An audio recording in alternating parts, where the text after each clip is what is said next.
Welcome back to Gambler Spec. On this episode, Dolly Carton's back and she is not working 9 to 5. Let's get started.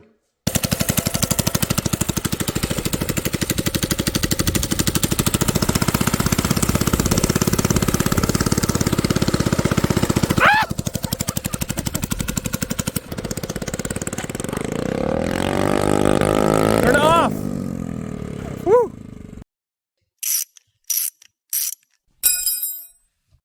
So last time you saw Dolly Carton, I was just starting to get the hang of drifting when this happened. So I had no idea exactly what the smoke was coming from, so we called it quits for the day, brought it home, and I took a look at everything and it looked like the oil seal was leaking again. So I wasn't positive if the smoke meant that I had hurt something or if there was just some oil slosh or exactly what happened, but I parked the go-kart for a little bit and my kids were asking when they could take it out. So I decided I'll go ahead, get it back running again. I took it out for a drive and it just would not stay running. I could keep it going if I kept my foot on the gas, but it wouldn't idle on its own. So that was kind of a red flag, but I went ahead, ordered a new oil seal. I went with a little bit more expensive one this time, thinking that maybe the reason the old one went bad is because I went with the $6 oil seal. But I got the more expensive oil seal this time, and when I pulled the cover off to replace the seal, the oil was full of glitter. So I knew that something bad had happened, had to make a judgment call. Because I don't really have any money into this engine, I kind of decided it wasn't really worth pursuing a repair on it. The oil seal was like $22, and that's almost a quarter of what it would cost me for a new engine. So with all the question marks, I went ahead and scrapped that motor, and we're starting over. So this is all the stuff that I grabbed off that Subaru 7-horse. I got the little auxiliary tank along with the hoses and the fuel filter. I grabbed my clutch off and the straight pipe and then the linkage as well in case I might need that. Trying to decide exactly what direction to go with this thing. The Predator 212 is on sale for $119 right now at Harbor Freight. And I had a couple other engines here, and this is the one I decided to go with. So this is the Predator 79cc, which is like 2.5, 3 horsepower. So obviously we're going to be down on power from what we had with the Subaru 7-horse, but my son is only 9 years old and he only weighs like 65 pounds. So having a 3 horsepower motor on there is actually going to work in a few different ways. So number one, I think with the PVC, it's actually not going to need that much power to spin those tires. So that should be fine. Number two, it's a very small and light engine. So that's going to help as far as power to weight. And then number three, I already had it and I had nothing else to do with it. So for all those reasons, I think it's going to work. So let's go through and see if we can't get this 79cc bolted up to Dolly Carton. Okay, so obviously the 79cc engine is a lot smaller, but we're still having fitment issues. You can see the gas tank is actually hitting on the back of the seat, and we've still got to move this thing forward almost an inch. So let's start by taking this gas tank off and then build a mount so that we can get this gas tank to work on there.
Okay, so the gas tank mount is all done.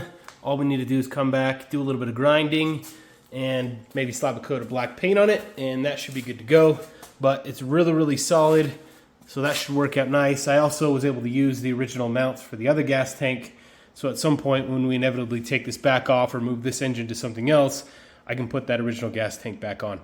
So I think the next thing to do on this, I'm going to pull this clutch off because we got to switch this out to the one that matches the sprocket. And at the same time, I'm going to go ahead and bust this engine open, and we're going to delete that governor.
All right, governor is deleted. I've got all these bolts just kind of finger tight in there for now while I let the black RTV set up. I'll come back here in about an hour and torque everything down, but while I'm waiting, I'm gonna go ahead and pull this exhaust off and get to work on the straight pipe.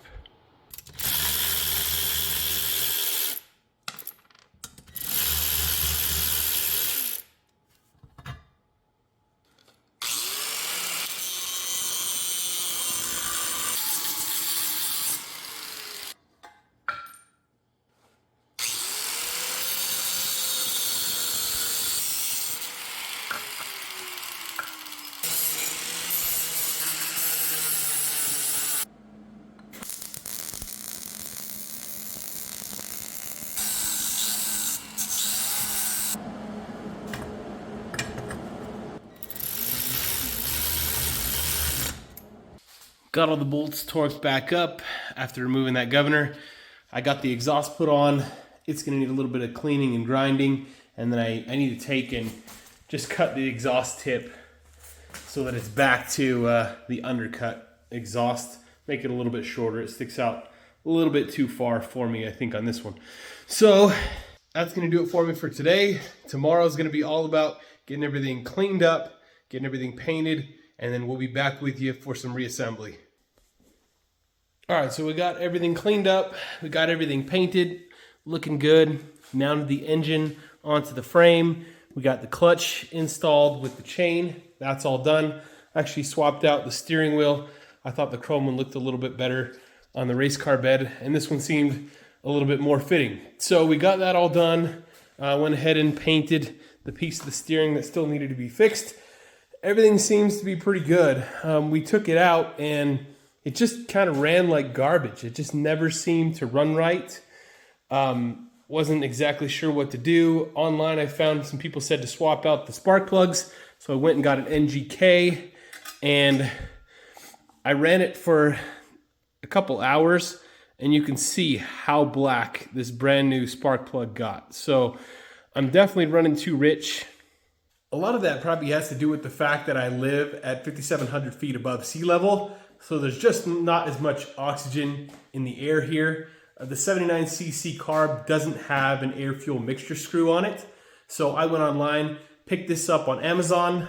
It's just a super cheap, basic carburetor that does have the air-fuel mixture screw and also comes with a nice big air filter, which should give me a little bit more airflow and hopefully balance out that air fuel. So we're gonna spend a few minutes getting that installed, then we'll take it out and see how it runs. Okay, so we just finished installing the carburetor. We got the air filter on. I didn't adjust anything with the air fuel screw, which is here. I'm just gonna go ahead and try to pull it and see if it'll start.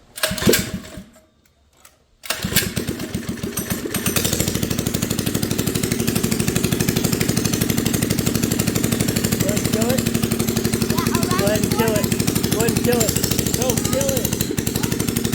Kill it. There you go. The idle's set too high. Hold on, let's turn the idle down real quick. Okay, so we got the idle adjusted. I wasn't expecting it to actually work that well, but we got the idle adjusted here. I'm gonna go ahead and try to fire it up again, and then we'll see if we can take it out. Kill switch is good.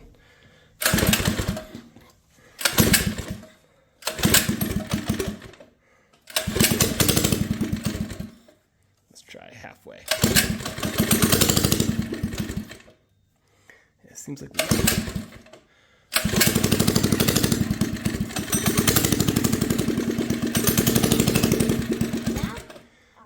let's try adjusting the air fuel just a little bit. All right, go ahead. Brakes. Ooh, it's so close. We're dialing it in a little bit here. Go to the circle.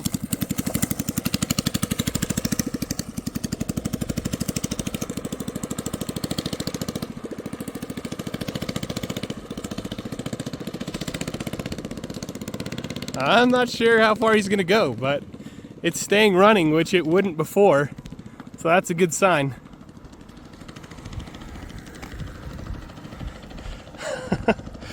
He's drifting down the road.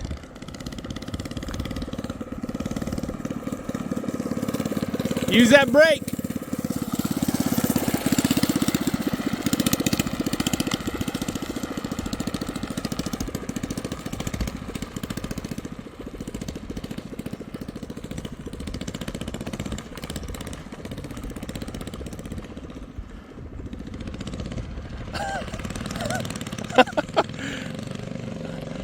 Hey, it's working. Awesome.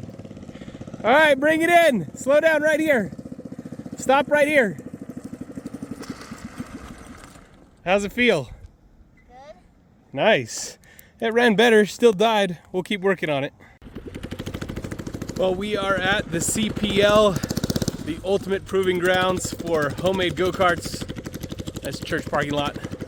Dallin is out learning to drift, having a good time. Let's take a look.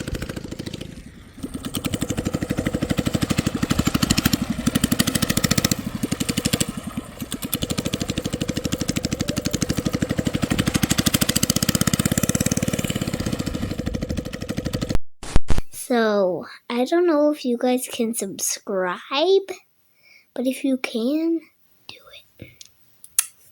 Just do it.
Well, I would say that is mission accomplished.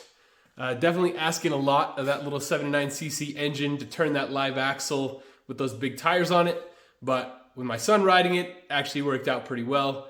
He had a great time, and that was what was most important for me. I think we'll probably leave the small engine on this go-kart for a while, let the kids ride it, get some seat time.